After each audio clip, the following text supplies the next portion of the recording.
Assalamualaikum warahmatullahi wabarakatuh. Alhamdulillah, alhamdulillahi rabbil alamin.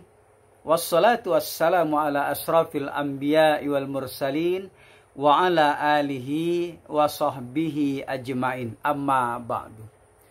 Para jamaah yang dirahmati Allah, pada kesempatan ini sedikit kita berbicara tentang Allah tak butuh untuk disembah. Para jamaah yang dirahmati Allah, kita sudah sama mengetahui bahwa keberadaan kita di permukaan bumi ini, seluruh alam semesta yang ada ini adalah diadakan oleh Yang Maha Ada. Dalam Islam disebut Allah. Dialah yang menciptakan segala sesuatu. Wallahu khalaqakum wa ma ta'malun. Dan Allah menciptakan kamu sekalian dan apa-apa yang kamu lakukan, kamu perbuat. Khalaqas samawati wal ardh. Dia telah menciptakan langit dan bumi. Para jamaah yang dirahmati Allah, kita sudah tahu bahwa kita diadakan oleh Allah. Kehadiran bangsa jin, setan maupun iblis, itu pun keberadaannya diadakan oleh Yang Maha Ada, yaitu Allah. Lalu timbul pertanyaan bagi kita semua. Untuk apa kita diutus di dunia ini? Untuk apa kita diciptakan kemudian tinggal di permukaan bumi ini? Tiada lain dan tiada bukan adalah untuk menyembah, mengabdi, taat dan patuh kepada pencipta. Siapa pencipta kita? Yaitu Allah. Sebagaimana Allah telah berfirman, "Wa ma khalaqtul jinna wal insa illa liya'budun." Tidak aku ciptakan jin dan manusia, kata Allah, melainkan hanya untuk beribadah, menyembah, mengabdi kepadaku, kata Allah. Para jamaah yang dirahmati Allah, di sini kita sudah paham kehadiran kita di permukaan bumi ini adalah untuk menyembah, mengabdi kepada Allah Subhanahu wa taala. Tapi manusia tidak tahu bagaimana cara menyembah, mengabdi kepada Allah. Maka Allah mengutus para nabi dan rasul untuk menjelaskan bagaimana cara menyembah, mengabdi, beribadah kepada Allah Subhanahu wa taala. Nabi kita yang terakhir adalah Nabi Muhammad sallallahu alaihi wasallam. Jadi wahyu Allah diturunkan melalui malaikat Jibril, disampaikan kepada Nabi Muhammad sallallahu alaihi wasallam, maka bernama Al-Qur'an. Kemudian Nabi menjelaskan Al-Qur'an tersebut, penjelasan Nabi itu dibukukan menjadi buku-buku hadis atau kitab-kitab hadis. Di situ adalah penjelasan dari Nabi kita Muhammad sallallahu alaihi wasallam ketika dia menjelaskan Al-Qur'an. Nah, di dalam Al-Qur'an itu banyak ibadah-ibadah yang harus dilakukan oleh umat manusia, oleh makhluk Allah yang lain. Bagaimana cara bertasbih, bagaimana cara sholat, bagaimana cara beribadah, bersilaturahmi, bagaimana cara bersedekah, melaksanakan ibadah haji, dan seluruh ibadah semua. Itu sudah diajarkan oleh Nabi kita Muhammad sallallahu alaihi wasallam yang dapat kita baca dalam Al-Quran, dalam Al-Hadis. Nah, untuk bisa paham, karena kita bukan berada di zaman Nabi, bukan berada di zaman para sahabat untuk paham cara mengabdi kepada Allah, menyembah kepada Allah, maka yang menjelaskan itu dari Al-Quran dan hadis adalah para ulama, para kiai, para guru. Kenapa?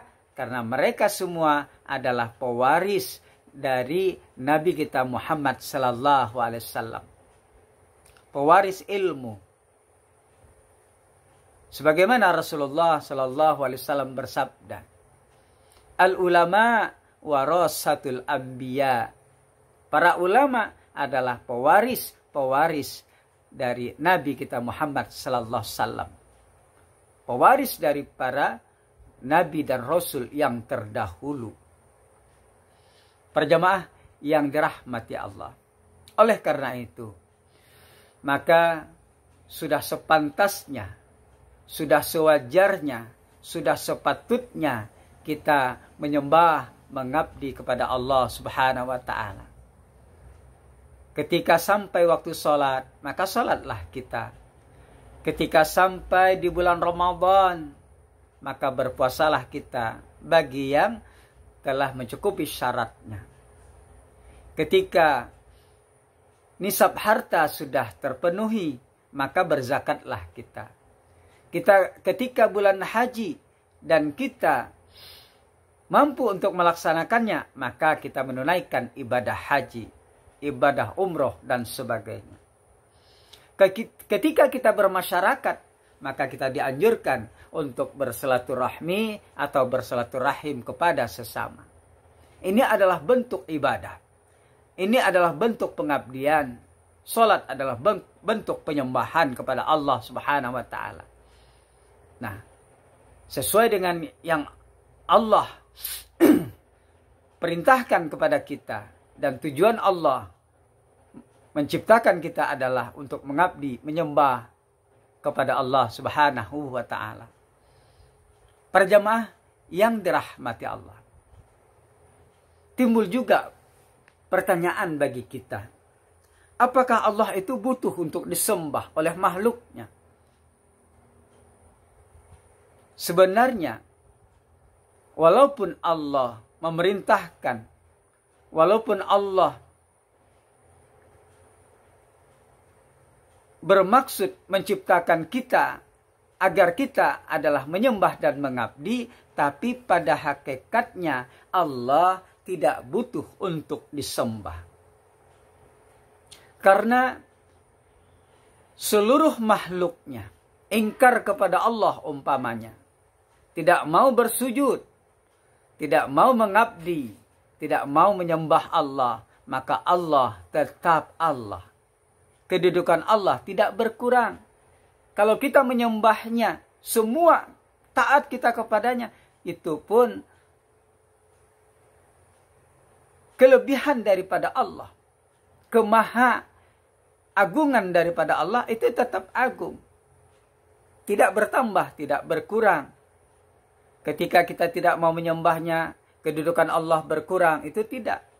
Ketika kita menyembah Allah, mengabdi kepadanya, kedudukannya naik, itu tidak. Ini adalah sifatnya manusia kalau demikian. Berbeda dengan kita semua. Sifat Allah berbeda dengan kita. Kalau kita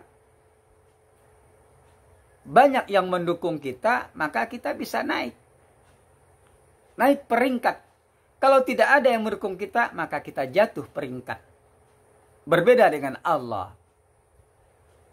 Disembah atau tidak, peringkat Allah tetap. Karena dia adalah maha segala-galanya. Dia adalah pencipta. Jadi dia tujuan agar dia disembah, dia memerintahkan agar dia disembah, itu sebenarnya adalah untuk menguji kita. Ketika kita menyembah, itu kembali manfaatnya, kembali fadilahnya, kembali kegunaannya itu kepada kita. Kalau kita tidak mau menyembahnya, maka kembali juga kepada kita. Yang mau menyembahnya, kembali kebaikan kepada kita, maka diberikan pahala dan nanti dia hadiahkan berupa surga di akhirat nanti. Tetapi bagi kita yang tidak mau menyembahnya, mengabdi kepadanya, maka kembali juga kepada kita. Maka kita mendapatkan dosa dan kita nanti di akhirat disediakan neraka. Para jemaah yang dirahmati Allah. Jadi Allah tak butuh untuk disembah. Kalaupun kita menyembahnya, maka kembali kepada kita. Para jemaah yang dirahmati Allah. Tapi kita harus sadar, kita harus paham, kita sebagai makhluknya, walaupun Allah tak butuh untuk disembah, tapi kita, karena dia memerintahkan kepada kita, maka kita sewajarnya, sepatutnya, dan wajib bagi kita untuk menyembah, mengabdi kepada Allah Subhanahu wa Ta'ala. Sehingga kita nanti disebutkan sebagai umat atau hamba yang patuh taat kepada penciptanya, yaitu Allah. Para jemaah yang dirahmati Allah, hanya ini yang dapat kita sampaikan. Maka selagi kita masih hidup di permukaan bumi ini, maka kita selalu memohon kepada Allah, meminta karunia-Nya, meminta rahmat-Nya, agar kita selalu tunduk patuh, menyembah dan beribadah kepada Allah dengan seikhlas-ikhlasnya. Hanya ini yang dapat kita sampaikan. Terima kasih atas perhatiannya. Mohon maaf atas kekurangannya. Wallahul muwaffiq ila aqwamit thariq. Assalamualaikum warahmatullahi wabarakatuh.